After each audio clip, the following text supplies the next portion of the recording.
Hello दोस्तों, कैसे हैं आप लोग। आशा करता हूँ मस्त होंगे, स्वस्थ होंगे। आइए आज हम लोग इस वीडियो में करेंगे कोऑर्डिनेट ज्योमेट्री के very very important objective questions. चलिए शुरुआत करते हैं। सबसे पहले सवाल के जवाब देते रहिए आप लोग।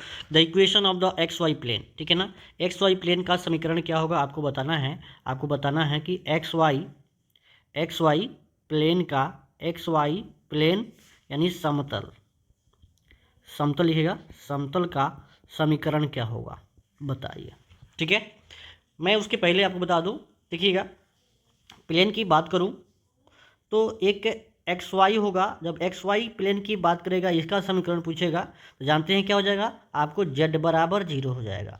और जब ये वाई जेड प्लेन की बात करेगा, वाई जेड, देखो ये एक्स वाई को छोड़ करके तीसरा का जीरो हो जाएगा। अगर वाई जेड पूछेगा तो वाई जेड का समीकरण क्या हो जाएगा, तो बताओ एक्स बराबर जीरो हो जाएगा, ठीक है ना। और एक्स जेड का अगर पूछ देगा इसका समीकरण क्या होगा, तो बताओ क्या हो जाएगा इसका, वाई बराबर जीरो। तो देखिए एक सवाल से आपका 3 सवाल बन रहा है। परीक्षा में कोई भी आएगा बस इसका जवाब आप दे दीजिएगा। तो बताइए, आप लोग समझ गए होंगे इसका आंसर क्या आने वाला है। जब ये एक्स वाई कह रहा है तो एक्स वाई को छोड़ करके तीसरा का एक्सिस कौन होता है, जेड, तो वो आपका जीरो हो जाएगा। तो यहाँ लिख दिया है ना। जब एक्स वाई का पूछेगा तो जेड जीरो, वाई जेड पूछेगा तो यहाँ एक्स नहीं है तो एक्स जीरो हो जाएगा, एक्स जेड पूछेगा तो यहाँ पे वाई नहीं है तो वो जीरो हो जाएगा। क्लियर है ना, आपको समझ में आ गया होगा। एक सवाल से 3 सवाल आपका कवर हो गया। ऐसे ही सवाल आप लोग के लिए हम लाए हैं ताकि आपको कोई दिक्कत ना हो और हर सवाल आप बना सकें, ठीक है। चलिए नेक्स्ट सवाल देखिए, अगला सवाल करिए। The direction cosine of Z axis. देखिए अब ये आपसे पूछ रहा है डायरेक्शन कोसाइन। तो डायरेक्शन कोसाइन का हिंदी होता है, जानते हैं डायरेक्शन कोसाइन का, डायरेक्शन कोसाइन का हिंदी होता है दिक् को ज्याएं। क्या होता है ये, दिक् को ज्याएं, ठीक है। ये किसका दिक् को ज्याएं पूछ रहा है, तो ये जेड एक्सिस का। तो ये देखिएगा, जब ये जेड एक्सिस का पूछ रहा है तो एक्सिस तो 3 होता है, एक जेड एक्सिस, एक एक्स एक्सिस। हम एक सवाल से 3 सवाल आपको बता रहे हैं, x Z axis, x axis और वाई एक्सिस, ठीक है। जब ये जेड एक्सिस का अगर डायरेक्शन कोसाइन पूछेगा तो ये क्या हो जाएगा, ये 0 0 1 हो जाएगा। और जब ये एक्स एक्सिस का पूछेगा तो ये हो जाएगा, एक्स को छोड़ करके एक्स में 1 हो जाएगा, अब बाकी सब में 0। जिसका पूछेगा ना तो उसको 1 लगा देंगे, बाकी सबको 0 कर देंगे। अब ये वाई को पूछ रहा है, वाई का आपका डायरेक्शन कोसाइन पूछ रहा है, दिक् को ज्याएं पूछ रहा है, तो हो जाएगा एक्स 0 हो जाएगा, और वाई का पूछ रहा है तो वाई में 1 हो जाएगा, और जेड नहीं है इसमें तो 0 हो जाएगा। देखिए एक सवाल से 3 सवाल हो गया। इसका आंसर क्या होगा बताइए, जल्दी से जवाब दीजिए। बताओ ये जेड एक्सिस क्या पूछ रहा है, तो जेड में क्या होता है 0 0 1, तो कौन होगा इसका आंसर, तो 0 0 1 ऑप्शन नंबर बी में दिया हुआ है, ठीक है। इस हिसाब से देख रहे हैं ना। तो बड़ा सिंपल तरीका से ये सवाल आपको लिए लाए हैं, खोज के लाए हैं ताकि आपको दिक्कत ना हो। लिखा है the equation of plane parallel to the something planes, ठीक है ना। देखिए ये एक प्लेन लिखा हुआ है यहाँ पे, ये 3x minus 5y plus 4z equal to 11 लिखा हुआ है। अब कह रहा है कि आपको इक्वेशन ऑफ एक सेकेंड प्लेन क्या बात कर रहे हैं। तो यहाँ से इसकी हम बात बता रहे हैं कि अगर दो प्लेन अगर इक्वल है ना, देखिएगा ध्यान से, तो ये केवल ये वाला ये 3x minus 5y plus 4z, ठीक है ना। केवल ये वाला जो टर्म है ना, ये वाला अलग होगा, ये वाला सब सेम होगा, ये वाला सेम है, ये वाला सेम है, कोई ऐसा है क्या, बाकी ये डिफरेंट होना चाहिए। तो बताओ 3x minus 5y plus 4z, यानी आपका पहला ही ऑप्शन दिख गया, 3x minus 5y। Option number ये देखो, 3x minus 5y plus 4z equal to ये 21 है। ये केवल यही ना अंतर है, तो इसीलिए ऑप्शन नंबर ए हो जाएगा, ठीक है ना। जब समानांतर प्लेन की बात करेगा ना तो ये वाला सब सेम रहना चाहिए, ये वाला, और केवल ये आपका डी ऑप्शन से अलग होना चाहिए, ठीक है ना। चलिए ठीक है, तो ये आप लोगों को समझ में आ गया होगा। ये 21 जो है ना ये समानांतर है। समानांतर कैसे है, तो आपको देखिए बता रहे हैं हम, अगर दो प्लेन आपके सामने हैं a1x प्लस b1y आप plus c1z equal to d1, एगो है a2x प्लस b2y आप प्लस ये c2z इक्वल टू क्या है, ये d2। तो इसे अगर ये पैरेलल है ना तो कंडीशन ये होता है a1 बटा a2 बराबर होगा b1 बटा b2 बराबर होगा c1 बटा c2, लेकिन ये वाला बराबर नहीं होगा। और दूसरा अगर ये पैरेलल होता ना, ये क्या है, ये प्लेन 1 यानी प्लेन पाई को हम प्लेन कहते हैं, प्लेन 1 अगर पैरेलल है प्लेन 2 के तो ये कंडीशन। और दूसरा है अगर ये पैरेलल होता, पर ये परपेंडिकुलर होता, अगर ये परपेंडिकुलर होता तो क्या होता आपका a1 a2 plus b1 B2 plus C1 क्या होता है, ये 0 होगा। और जैसे हम इसमें बता रहे हैं ना, उसी प्रकार से किस में होगा, वो आपका डायरेक्शन कोसाइन में भी हो जाएगा। तो ये डायरेक्शन रेशियो वाला है। डायरेक्शन कोसाइन में क्या होगा, L1/L2, आपको L1/L2, M1/M2, N1/N2। तो समझ में आया होगा। अब ये सवाल है आपके सामने, बहुत सारा सवाल है। इसको बताइए, the distance of the plane from the point. देखिएगा, ये पूछ रहा है आपसे कि मान लीजिए यहाँ पे एक प्लेन है और यहाँ पे एक पॉइंट है। अब ये वाला दूरी पूछ रहा है, ये दूरी पूछ रहा है।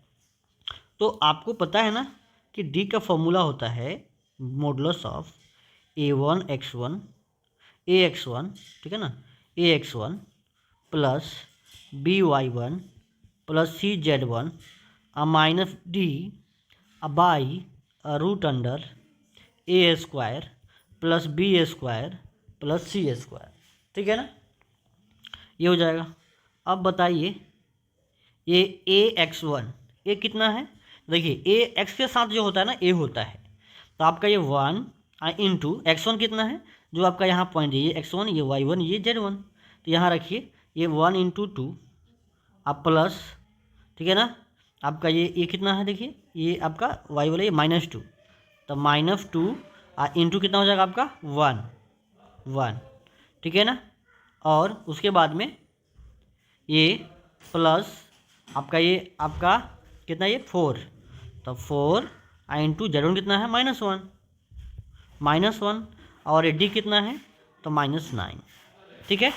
अब बाटा में ऐसे रूट अंडर क्या हो जाएगा, ये आपका ये 1² आपका 1² प्लस -2 के स्क्वायर और प्लस 4 का स्क्वायर। अब इसको सॉल्व कर दीजिए। सॉल्व करोगे तो जगह ये 2 -2 और -4 -9 बटा रूट अंडर 1² 1 प्लस 4 प्लस 16। ठीक है, ये हो गया। अब देखना क्या हो जाएगा, ये 2 से 2 कट जाएगा, 9 4 13। तो मॉडुलस -13 बटा रूट अंडर 16 4 20 1 21। ठीक है, हो जाएगा 13 बटा रूट अंडर 21। तो 13 बटा रूट अंडर 21 को जैसा ऑप्शन में क्या, 13 बटा रूट अंडर 21। ठीक है, ये हो जाएगा 13 बटा रूट अंडर 21। अब रूट अंडर 21 है क्या, कहाँ गया, 13 बटा रूट अंडर 21। तो ऑप्शन नंबर ये वाला हो जाएगा। क्यों, क्योंकि ये जब ऐसे नहीं दिया था, रेशनलाइज किया है रूट अंडर 21 और रूट अंडर 21 से, तक ये हो जाएगा 13 बटा क्या, 13 रूट अंडर 21 बटा 21। ठीक है, तो क्या हो जाएगा इसका आंसर आपका, ये बी हो जाएगा। ठीक है, और कोई दिक्कत नहीं है। चलिए भाई, नेक्स्ट सवाल आपके सामने है, करा कि if line x-3/a, y-4/b, z-5/c और x/5, y/3, z/2 ये कर रहा है। अगर ये पैरेलल है तो बताइए कौन सा ऑप्शन सही होगा। तो अभी तो हमने कहा कि अगर पैरेलल होता है ना, तो पैरेलल होता है तो A1 बटा A2 बराबर होगा B1 बटा B2 अब बराबर होगा C1 बटा C2। तो बताइए A बटा कितना हो जाएगा, A बटा 5 बराबर हो जाएगा B बटा 3 हो जाएगा ये C बटा 2। ऐसा कोई ऑप्शन में क्या, तो A/5 B/3 और C/5। देखिए ऑप्शन नंबर आपका बी ही हो जाएगा। तो इस प्रकार से सवाल आसान आते हैं, बन जाएगा। अब बताइए करेगा x-x1 बटा A1, y-y1 बटा B1, z-z1 बटा C1 is parallel to the plane A2x plus B2y plus C2z plus D बराबर 0। तो क्या होगा, अगर ये पैरेलल है तो इसका अनुपात बराबर होता है। तो A1 बटा A2 हो जाएगा और बराबर B1 बटा B2 बराबर C1 बटा C2। ये ऑप्शन नंबर ए हो जाएगा। ठीक है, गुड। बता दूंगा आपको, अगर ये पैरेलल तो ये होता, अगर परपेंडिकुलर करता तो नीचे वाला हो जाता। ठीक है, देखिए द लेंथ ऑफ परपेंडिकुलर, फिर वही सवाल आ गया। ठीक है, ये 0 -1 3 to the plane 2x plus y minus 2z plus 1। देखिए यहाँ पे है, प्लेन लिख दिया है 2x plus Y minus 2z plus 1 बराबर 0 ये दे रखा है। और पॉइंट दे रखा है क्या, पॉइंट दे रखा है 0 -1 और 3। फार्मूला लिखिए, डी का फार्मूला क्या होता है आपका, AX1 plus BY1 plus CZ1 minus D बटा root under A² plus B² plus C²। अगर फॉर्मूला आपको नहीं पता है तो हम आपको याद दिलवा रहे हैं। सूत्र याद रखिएगा, हर सवाल बनेगा आपसे।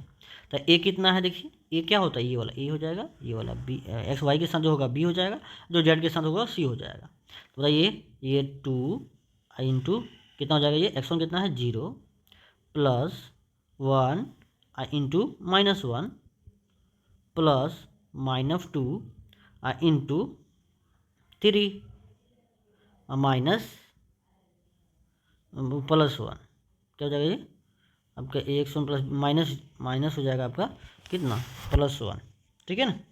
तो हो जाएगा +1 कर दीजिए, अब बटा रूट अंडर आपका 2 के स्क्वायर प्लस 1 के स्क्वायर प्लस -2 का स्क्वायर, ये हो जाएगा आपका। बताइए ये तो 0 हो जाएगा, 0 -1 -6 +1 बटा हो जाएगा 2 दूना 4 प्लस 1 प्लस 4, तो 3 हो जाएगा। तो हो जाएगा ये आपका 1 से कट जाएगा 6 अब बटा 4 4 8 है 1 9, यानी 9 का क्या नहीं होगा 3, तो 3 दूना 6, तो कितना हो जाएगा ये 2 यूनिट इसका आंसर आ गया, ठीक है ना।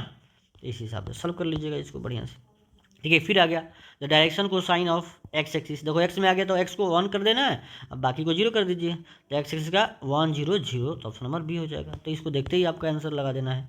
ये बताइए L M N R direction को sign of a straight line then. अब देखो डायरेक्शन को साइन में मैंने बताया था, डायरेक्शन को साइन का सूत्र जो होता है, इसको हम सबसे पहले तो l comma m comma n से सूचित करते हैं। इसको हम ऐसे कॉस अल्फ़ा कॉस बीटा और एक कॉस गामा भी कहते हैं, ठीक है। और उसके बाद ये होता है ए बटा रूट अंडर सिग्मा ए स्क्वायर, ठीक है, कोमा बी बटा आपका सिग्मा बी स्क्वायर, ठीक है, रूट अंडर बी स्क्वायर हो जाएगा। ये सी बटा रूट अंडर सिग्मा आपका सी स्क्वायर, ये हो जाएगा, ठीक है ना। रूट अंडर होता है, तो ये सब ठीक होता है। अब बताओ एक और फॉर्मूला हम बताए थे कि ये l square plus m square plus n square, direction को साइन के स्क्वायर का सम कर देंगे तो ये 1 के बराबर होता है। ये सूत्र हमेशा याद रखना है। और एक और चीज़ मैं आपको बता दूं, इसके साथ साथ ये cos square alpha plus cos square beta plus cos square gamma, ठीक है ना, कॉस स्क्वायर गामा इक्वल कितना हो जाएगा ये 1, कितना हो जाएगा 1। और sine square alpha plus sine square beta plus sine square gamma equal to 2, क्या होगा ये 2। ये 3 सवाल यहाँ से बनते हैं, तो बताओ इसका आंसर क्या होगा। तो l square plus m square plus n square, ये होगा। तीनों में से ऑप्शन ये दिया हुआ है, ये पहला ऑब्जेक्टिव, दूसरा ऑब्जेक्टिव, तीसरा ऑब्जेक्टिव, देख रहे हैं ना। ये सब भी ऑब्जेक्टिव आते हैं, तो ये वेक्टर में आप लोग किए होंगे, ठीक है, गुड। ये सब बताइए the distance between points 4 3 7 and 1 -1 -5, ठीक है। डिस्टेंस का फॉर्मूला आप लोग सीखे होंगे, ठीक है ना। ये हो जाएगा x2 - x1 का होल स्क्वायर आप प्लस y2 - y1 का होल स्क्वायर, ये z2 - z1 का होल स्क्वायर। ये डायरेक्ट भी कभी कभी आपसे पूछ लिया जाता है, ठीक है ना। बताओ ये 1 में से 1 -4 घटेगा उसका स्क्वायर कर दीजिए, आप प्लस -1 -3 का स्क्वायर कर दीजिए, आप प्लस -5 -7 का स्क्वायर कर दीजिए और जोड़ दीजिए। तो 4 में से 1 गया 3, तो -3 का स्क्वायर 9, ये 3 1 4 यानी 16 और 7 5 12 12 का 144, ठीक है, रूट कर दीजिए। तो 16 9 25 25 16 169 169 क्या निकल जाता है 13 ऑप्शन में है, देखिए। तो ये डायरेक्ट ऑब्जेक्टिव कभी पूछता है, ये जो फॉर्मूला लिखे है ना डायरेक्ट ऑब्जेक्टिव भी पूछा हुआ है, आगे मिलेगा आपको, ठीक है ना। चलिए नेक्स्ट सवाल देखिए। अभी तो बताया था कि the direction ratio of 2 straight line, देखो ये दिया हुआ है और ये दिया हुआ है, लेकिन यहाँ ध्यान से सोच देखिएगा l comma m comma n, ठीक है। तो मैं बात करूँ, जैसे एक लाइन 1 है, इसका डायरेक्शन रेशियो क्या है L1 M1 N1 आ गया। एक लाइन 2 है जिसका ये L2 M2 और N2 दे दिया है।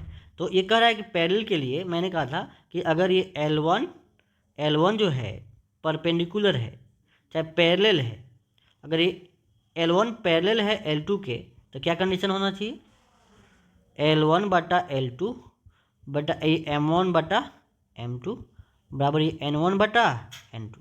लेकिन ये पहले का कंसेप्ट, दूसरा ये है कि अगर L1 परपेंडिकुलर हो गया L2 के तो क्या होगा बताओ। तो ये हो जाएगा L1 L2 plus M1 M2 plus N1 N2, ये हो जाता है 0, ठीक है। अब ध्यान से देखिएगा क्या हो जाएगा। तो यहाँ पे अब ये यहाँ पे देखिए L1 L2 तो नहीं दिया हुआ है, लेकिन यहाँ पे देखिए ये L1 को L लिखा हुआ है और L2 को L1 लिखा हुआ है, यानी L1 प्लस ये देखो ये परपेंडिकुलर बोला है ना, परपेंडिकुलर टू इधर, तो L1 plus M1 plus N1 equal to 0 हो जाएगा। ये ऑप्शन नंबर सी हो जाएगा।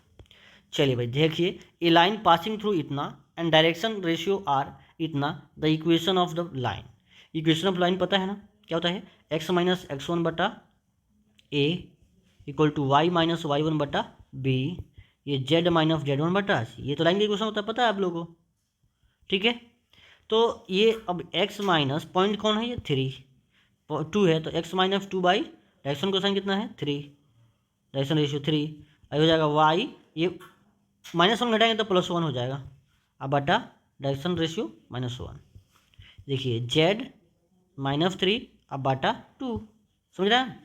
तो बताइए कौन सा ऑप्शन होगा, ऐसे कौन ऑप्शन लिखा हुआ है, तो x-3 बट x-2 बटा 3, x-2 बटा 3, y +1 बटा -1 और ये z -3 बटा 2, तो ऑप्शन नंबर बी दिख रहा है, ठीक है ना। ये सूत्र याद रहेगा तो कोई दिक्कत नहीं होगा। नेक्स्ट देखिए, द लाइन x माइनस 1 बटा l equal to y plus 2 बटा m equal to z minus 4 बटा एन इतना आर पैरेलल टू ईयर। तो बताओ पैरेलल रहता है तो क्या होता है, अनुपात बराबर होता है, यानी l/2 बराबर हो जाएगा m बटा 2, मैंने ये वाला इसका अनुपात और ये वाला इसके अनुपात और ये वाला n के अनुपात में ये वाला 6 हो जाएगा, ठीक है। तो ये हो जाएगा n बटा क्या 6। अब देखो इसका एलसीएम होगा 6 है, 6 से गुना कर दो सब में, तो 6 से सब में गुना करोगे मल्टीप्लाइंग 6, तो क्या हो जाएगा बताओ, ये 3l इक्वल टू ये 3m इक्वल टू n, ठीक है। तो बताइए ऐसा कौन है, तो 3l, अच्छा ये 2 है और ये 3 है, ये 3 है ना, तो यहाँ पे 2 हो जाएगा, ठीक है ना, क्योंकि ये 3 से कटेगा 6, तो ये हो जाएगा आपका 2 हो जाएगा, तो 3l 2m और n हो जाएगा, ऑप्शन नंबर आपका बी हो जाएगा। क्यों, क्योंकि ये ऑप्शन में नहीं है, अगर ऑप्शन में ये रहता तो यही मार देते, लेकिन ऑप्शन में नहीं है तो हमको एलसीएम देखो ना, किसी में एलसीएम नहीं है नीचे, तो क्या करें एलसीएम लेकर के ऊपर मल्टीप्लाई कर देंगे, ठीक है। नेक्स्ट सवाल देखिए, ये सवाल तो आपसे बन ही जाना चाहिए। कह रहा है कि L1 अब समझाए हैं, L1 M1 N1 L2 M2 N2 और direction cosine of the two straight line both line perpendicular to each other. अगर परपेंडिकुलर होता है, दो बताए थे, अगर L1 परपेंडिकुलर L2 तो गुना करना है, और दूसरा बताए थे कि L1 पैरेलल L2 है तो अनुपात बराबर होगा। तो बताओ क्या होगा, तो ये वाला चीज़ समानांतर वाला है, तो ये गुना वाला यही ना है, L1 L2 plus M1 M2 plus N1 N2 0 होता है, तो ऑप्शन नंबर ए हो जाएगा। अगर ये समानांतर रहता, पैरेलल रहता तो ऑप्शन नंबर सी होता, ठीक है। नेक्स्ट देखिए, ये तो अभी उस पर बताया था डायरेक्शन कोसाइन का सूत्र क्या होता है, तो √σ² √σ b² सी बटा √ आपका क्या हो जाएगा c², तो ऑप्शन नंबर क्या हो जाएगा आपका डी हो जाएगा। क्लियर, कोई दिक्कत ना है। नेक्स्ट ये line passing through alpha beta gamma and its direction cosine l M n, तो बताओ x माइनस अल्फा बटा एल, y माइनस बीटा बटा एम और z माइनस गामा बटा एन, तो ऑप्शन नंबर क्या हो जाएगा बी, ठीक है। Next the direction cosine of the two lines are l M n and इतना L1 M1 N1, तो कितना हो जाएगा, कर रहा है ये पैरेलल कर रहा है तो रेशियो इक्वल होगा, तो L बटा L1 इक्वल टू M बटा M1 इक्वल टू N बटा N1, ऑप्शन नंबर ए। जब वो अनुपात कहेगा, अनुपात बराबर होगा तो वो समानांतर के लिए होता है, पैरेलल के लिए होता है। क्लियर, चलिए ये बता दो, अभी तो पढ़े ऊपर, ये line max angle alpha beta gamma and positive direction axis, then क्या होगा बताओ, तो साइन में है ना सब आंसर, तो sign square alpha plus sine square beta plus sine square gamma 2 के बराबर होता है, तो ऑप्शन नंबर क्या हो जाएगा सी, ठीक है ना। और कॉस में रहता तो उसका आंसर 1 होता, आपको पता है। नेक्स्ट बताइए the equation of x y plane. देखो एक्स वाई प्लेन जब पूछे ना, एक्स वाई प्लेन जब पूछे तो मैंने कहा कि z बराबर 0 होगा, तो ऑप्शन नंबर क्या हो जाएगा बी। अगर वाई जेड का पूछे तो x बराबर 0, ऐसे ही अगर जेड एक्स का पूछे तो y बराबर 0, ठीक है। तो ये आपका एक्स वाई का पूछ रहा है तो इसलिए z 0 होगा। नेक्स्ट टू प्लेन इतना एंड इतना are perpendicular to each other. अगर परपेंडिकुलर है तो आपको पता है ना, a1 a2 plus b1 b2 आप प्लस c1 c2 बराबर 0 होगा। तो ये देखिए 2 इंटू वन आप देखिए ये -4 प्लस आपका -4 इंटू आपका कितना हो जाएगा 2 प्लस 3 इंटू लैम्डा बराबर कितना हो जाएगा 0। अब सॉल्व कर दीजिए, 2 - 8 प्लस 3 लैम्डा इक्वल टू 0। तो जगह 3 लैम्डा, ये 8 में से 2 गया 6, तो इधर आपका 6 हो जाएगा, और लैम्डा इक्वल टू 2। लैम्डा कितना हो जाएगा 2, लैम्डा हो जाएगा 2, लैम्डा हो जाएगा 2, लैम्डा हो जाएगा 2, लैम्डा कितना हो जाएगा 2, तो आपका ऑप्शन नंबर बी हो जाएगा। देख रहे हैं ना कितना सिंपल है। ये बताइए the direction cosine of the normal of the plane, direction cosine, तो डायरेक्शन कोसाइन क्या हो जाएगा, देखिए इसके ये डायरेक्शन रेशियो हो जाएगा 2, -3 6 है ना। अब ये 2/√√2 प्लस -3 प्लस 6 डिवाइड कर दीजिए, और सब में यहाँ करिए, सब में वहीं डिवाइड होगा, तो बताओ कितना हो जाएगा ये 2/√अंडर कितना हो जाएगा ये 4 ये 3 का 9, तो 9 और 4 13 और 36, 36 और 13 49 का नहीं हो जाएगा 7, तो 2/7 -3/7, और ये हो जाएगा माइनस आपका कितना हो जाएगा ये -6/7, तो कौन ऑप्शन होगा बताओ, तो 2/7, तो 2/7 और -3/7 और -6/7, ऑप्शन नंबर ए हो जाएगा। ठीक है, चलिए नेक्स्ट सवाल देखिए, कह रहा है कि if theta is the angle between the two lines having direction cosine L1 M1 N1 and L2 M2 N2 then cos theta equal to क्या हो जाएगा बताओ, cos थीटा बराबर आपको पता है ना, cos थीटा का फॉर्मूला का डायरेक्शन कोसाइन में होता है तो L1 L2 plus M1 M2 plus N1 N2। अब बताइए क्या हो जाएगा, कौन ऑप्शन दिख रहा है L1 L2 plus M1 M2 plus N1 N2, तो ऑप्शन नंबर क्या हो जाएगा, ऑप्शन नंबर सी हो जाएगा। ठीक है, नेक्स्ट द सम, देखो जी कितना अच्छा सवाल लग रहा है कि द सम, सम मतलब जोड़ना, सम मतलब जोड़, direction cosine of the x axis, x axis का डायरेक्शन कोसाइन का सम कितना होगा, तो एक्स एक्सिस का डायरेक्शन कोसाइन होता है 1,0,0, इसको जोड़ दो 1 + 0 + 0, तो कितना हो जाएगा आपका 1, तो इसका आंसर क्या हो जाएगा 1। ठीक है, next the direction ratio of the line इतना, इस डायरेक्शन कोसाइन इतना, तो बताइए 1/√अंडर इसका जोड़िए तो 1 के स्क्वायर आप प्लस ये 3 के स्क्वायर आप प्लस 5 के स्क्वायर, तो बताओ ये उसी प्रकार से ये हो जाएगा 3/√अंडर 1 के स्क्वायर प्लस 3 के स्क्वायर प्लस 5 के स्क्वायर, अकोमा 5/√अंडर 1 के स्क्वायर प्लस 3 के स्क्वायर प्लस 5 के स्क्वायर, तो बताओ 1 बटा ये 25 और 9 34 और 1 35, तो √अंडर 35, तो हो जाएगा 1/√अंडर 35, 3/√अंडर 35, ठीक है ना, 5/√अंडर 35।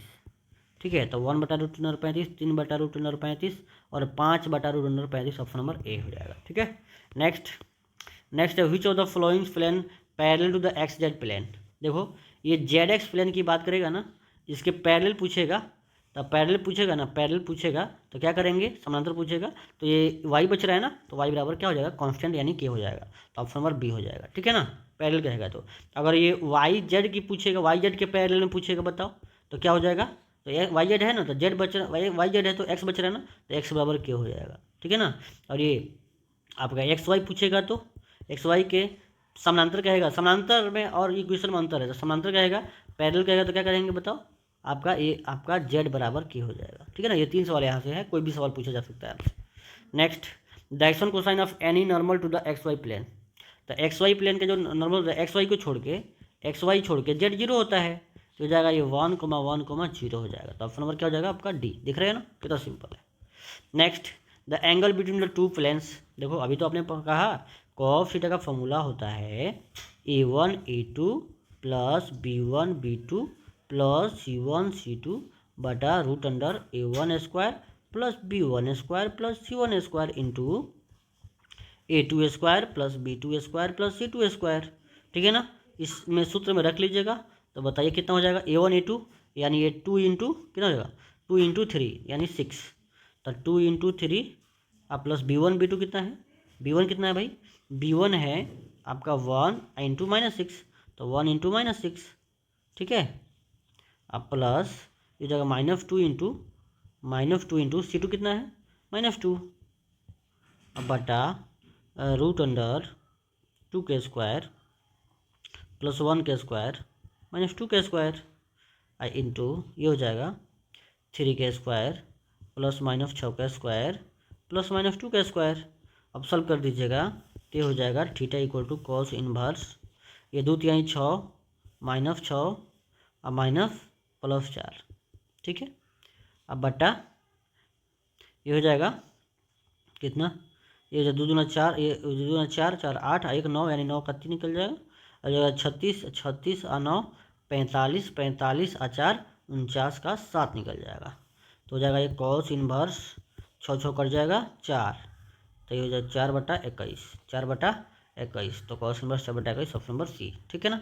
Next, the intercept cut off x axis of the plane, x axis का इंटरसेप्ट कितना होगा, तो मैं बता रहा हूँ, ये 3x plus 4y plus 5z equal to 13 है।